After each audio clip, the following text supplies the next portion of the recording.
There are two extremes in dealing with difficult or painful pasts. On the one hand, you have the people who tell you to put a band-aid on it. You know, just suck it up, you know, get over it. Yeah, get over it. Could be worse. These kinds of terrible things that people say that are not helpful, right? And sometimes even cultures kind of push this type of put your happy face on type of attitude, right? Numb it. Just appear happy and everything will be okay.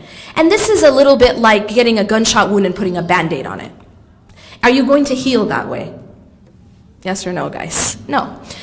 Putting a band-aid on a gunshot wound isn't going to make it heal, right? And you can't say time heals all wounds if you didn't address the wound. Does that make sense?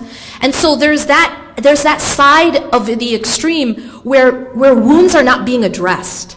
And they cannot heal if they're not addressed.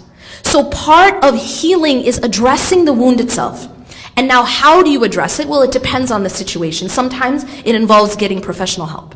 Sometimes it involves whatever, it depends on the situation. But it has to be addressed.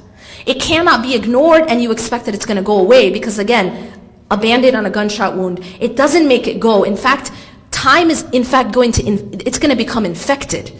And then that infection could lead to an amputation. And so emotionally, it's the same thing with wounds. We have to address them. We have to heal them. We have to treat them. And then time can heal them. Does that make sense? But then there's another extreme. And that is what I call picking the scab. Yeah? And that's that when something is trying to heal, but what happens is sometimes we get stuck in it. We can also get stuck in our past.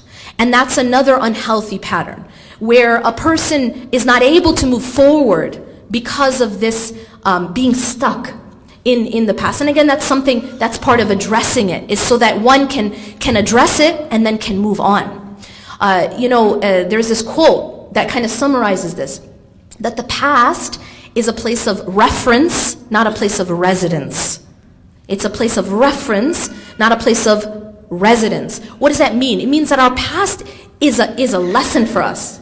It happened for a reason.